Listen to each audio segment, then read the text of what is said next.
บายดีทุกคนมันจะคือจะมารีวิวหากินหาแนวกินแนวกินที่ทุกคนมันคือเก่าเด้อก็คือมื้อนี้จอยเห็นมีคนคอมเมนต์มาแบบบอกให้จอยไปหาน้องใหม่เพื่อมาแกงเห็นแนวกินในเบิ่งในอยากเห็นจอยแกงน้องไม้ว่าซั่นมื้อนี้จอยก็คือมาตามคำขอเลยเด้อก็คือเข้าป่าเพื่อมาหาน้องไม้ที่จอยมาหามื้อนี้ก็จะเป็นน้องใหม่แล้วดูแหลงคือเก่าเด้อทุกคนซึ่งน้องใหม่อันนี้ก็คือจะเป็นน้องไม้กูดเด้อทุกคนจะเป็นชนิดที่หวานน้องใหม่หวานจอยจะมีทั้งน้องใหม่ชนิดที่ขมแล้วก็ชนิดที่หวานแล้วก็คือช่วงก่อนจอยจะไปหาน้องไม่สนิทขมคือน้องไม่ขมแต่ว่าช่วงนี้น้องไม่ขมเป็นคนในหมู่บ้านจอยมันเขาบูพากันกินแล้วเพราะว่ามันไก่จะหมดฤดูแล้วน้องไม่ขมแล้วมันจะขมแห้งเลยคือเขาจะบ่ค่อยกินแล้วเดี๋ยวนี้มันจะมาหากินน้องไม่กูดต่อน้องไม่กูดนี่จะเป็นน้องใหม่คล้ายๆน้องไม่ขมแล้วทุกคนแต่ว่ามันรสชาติมันจะหวานเลยอันนี้จะบ่ได้ขมคือน้องไม่ขมนี่คือเฮ็ดกินง่ายแห้งผู้ใดมักกินแบบใดก็เฮ็ดกินแบบนั้นคือเขาสามารถเอาไปต้มไปแกงหรือว่าไปเผานู่นนั่นกินได้หมดนะพอเพียงแต่เขาเฮ็ดมันสุกก็กินได้แล้วเขาประจำเป็นต้องไปต้มให้มันจืดคือจากน้องใหม่ฤดูฝนนะทุกคนน้องใหม่ฤดูฝนนี้ก่อนเขาจะกินทุกครั้งเราจะต้องต้มให้มันจืดก่อนแต่ว่าน้องใหม่ฤดูแล้งนี่คือจะเป็นน้องใหม่ที่ออกในช่วงฤดูแล้งคือออกตั้งแต่ถ่ายเดือนธันวาจนฮอดเดือนมิถุนาประมาณนี้นะทุกคนอันนี้ก็ออกประมาณอีกประมาณเดือนปลายมันก็สิหมดฤดูของมันแล้วน้องใหม่ฤดูนี้นะแล้วมันก็จะออกน้องใหม่ฤดูฝนต่อแต่ว่าไปน้องใหม่ฤดูฝนอยู่บ้านจอยก็เริ่มออกเลยเด้จะยังอยู่ในใต้ดินก็คือน้องใหม่ฤดูฝนก็จะเป็นน้องใหม่ไผ่น้องใหม่ไหลน้องใหม่สร้างน้องใหม่สอดน้องใหม่เหี่ยนู่นนี่นั่นหลายอย่างชนิดหลายชนิดคือกันดอกแต่ว่าอันนี้จะเป็นน้องใหม่ฤดูแล้งอยู่ด้วยทุกคนอีกว่าจากทีมอีกประมาณเดือนปลายมันก็น่าจะหมดฤดูแล้วน้องใหม่ชนิดนี้นะเพราะฉะนั้นจอยก็คือมาหากินตอนนี้ทุกคนตอนมันที่ออกแต่ว่าถ้าถามว่าน้องใหม่ฤดูแล้งกับน้องใหม่ฤดูฝนในน้องใหม่ฤดูแต่ใดแสบกว่ากันน้องใหม่อยู่บ้านจอยขอบอกเลยคือเป็นน้องใหม่ฤดูนี่แหละทุกคนน้องใหม่ฤดูแล้งเลยคือจะแสบแห้งแล้วเค็ดกินง่ายแห้งคือบ่จำเป็นต้องไปต้มให้มันจืดคือจากน้องใหม่ฤดูฝนเลยคือเขามักกินแบบใดกินแบบนั้นเลยคือเพียงแต่มันสุกเขาก็กินได้แล้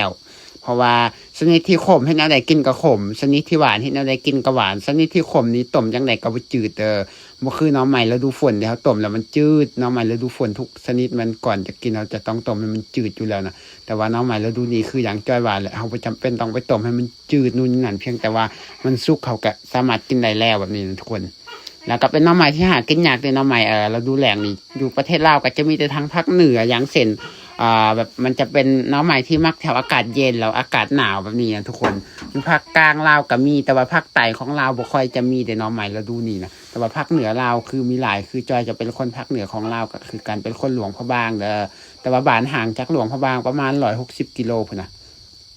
หลังจากหาน้องใหม่มาได้เกี่ยมเรียบร้อยแล้วสำหรับน้องใหม่ต่อมาจากก็คือเกี่ยมเครื่องปรุงต่อก็จะมาหาเอาเก็บผักเหม็นเลยทุกคนเก็บผักเหม็นแล้วต่อมาก็เก็บเอาผักอีเลิศเก็บผักอีเลิศแล้วจอยก็คือจะมาเลาะหาเก็บเอามะแขงเผื่อจอยสิไปแกงใส่น้องใหม่เดี๋ยวมะแขงมันเอาอยู่ตามเรียบหน้าเลยทุกคนเรียบหน้าจอยมีหลายแห้งนะมะแขงนะคือเขาบ่จำเป็นต้องปลูกมันหักออกเองคือเรียบหน้าเรียบให้เรียบสวนเขามันมีหลายเลยมะแขงนะมันหักออกหักเกิดขึ้นมาเองเขาไม่ได้ปลูกเลยอยากกินก็ไม่ลองหาเอาตามป่าเป็นนินเลยนะอยู่บ้านจอยส่วนหลายแนวกินจะเป็นหาตามป่าเพราะว่าบ้านจอยผมมีตลาดเลยทุกคนอยากกินหยังเขาก็ต้องหาตามป่าหยังบ่มีเอากับปลูกเด้เพราะว่าบ้านเขาบ่มีตลาดอยากกินหยังก็เข้าป่าเอาแบบนี้บ่มีโรงแรมมีหยังเลยเด้คืออยากกินหยังเข้าป่า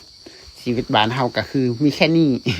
หลังจากเตรียมเครื่องปรุงอย่างมาเรียบร้อยแล้วทุกคนแนวเที่ยวจะแกงต่อมาจอยก็จะต้องดังไฟดังไฟเพื่อจะแนวกินคือจะเฮ็ดเมนูแกงหน่อใหม่ทุกคนมื้อนี้ก็คือแกงหน่อใหม่แล้วดูนี่อยากบอกไปอย่างหนึ่งก็คือหน่อใหม่แล้วดูนี่เวลาเขาแกงคือส่วนใหญ่เขาจะบ่เน้นใส่ปลาแดกบ่เน้นใส่ยานางเพราะว่าหน่อใหม่แล้วดูนี่ส่วนใหญ่เขาจะหากินแบบสดๆเลยทุกคนแกงกินแบบสดๆคล้ายๆจังต้มมันแหละเขาจะบ่ใส่ยานางบ่ใส่ปลาแดกเพราะว่าใส่ไปมันก็คล้ายๆแบบว่ามันบ่ตื่มอีหยังสักอย่างปานใดนะทุกคนเนื่องจากว่ามันเป็นหน่อใหม่ที่แบบว่ามันส่วนใหญ่เขามักหากินแบบสดๆนะเอาใส่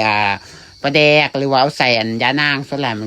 มันก็บ่ได้สวยว่าให้มันหวานเพิ่มอย่างแบบนี้นะคือมันก็เป็นหน่อใหม่ปกติแหละชนิดที่ขมมันก็ขมชนิดที่หวานมันก็หวานอยู่แล้วทุกคนแต่ว่าเครื่องปรุงที่จอยใส่มื้อนี้จอยก็ใส่ปลาแดกคือกันได้ใส่น้อยนึงเพราะว่าบ่ใส่ปลาแดกเดี๋ยวคนก็สิคอมเมนต์ว่าคือบ่ใส่ปลาแดก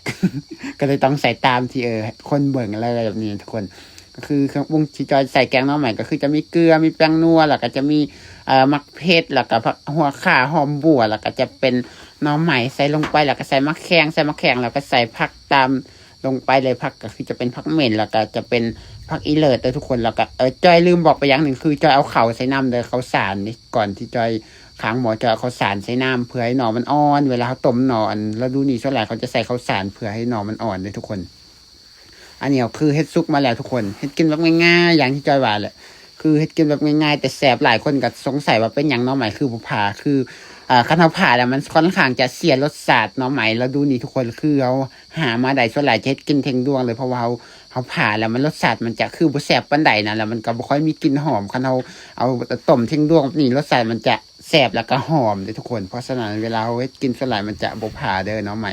เราดูนี่ส่วนหลายจะกินแบบเป็นดวงแบบนี้เลยเป็นดวงเป็นหนอบนี่เลยคือมันจะแสบแห้งเลยนะผู้ใดมักกินแบบใดกินแบบนั้นคืออย่างที่ว่าแหละเป็นหน้องไม้ที่หากินยากแล้วก็แสบอีกอย่างที่สำคัญก็คือหน้องไม้อยู่บ้านจอยเป็นหน้องไม้ที่มีหลายฤดูหรือว่าเป็นหน้องไม้โดยรวมอยู่บ้านจอยหน้องไม้มีทุกฤดูกาลหน้องไม้ที่เฮ็ดกินง่ายคือหน้องไม้ฤดูนี้แล้วเป็นหน้องไม้ที่เอาไว้กินด้นๆบ่ได้ทุกคนบ่คือหน้องไม้ฤดูฝนสามารถเอาไว้เฮ็ดหน่อไม้ดองนู่นนั่นกินได้แต่ว่าอันนี้หน้องไม้ฤดูนี้มันเฮาบ่สามารถเฮ็ดหน่อไม้ดองกินได้แต่หามาได้ก็มันกินแบบสดๆเลยส่วนหลายแล้วสำหรับคลิปนี้จอยก็ได้ขอจบสำนี้เลยทุกคนแล้วพบกันใหม่คลิปหน้าสำหรับคลิปนี้ขอจบสำนี้แล้วก็บ๊ายบายพบกันใหม่คลิปหน้าเด้อ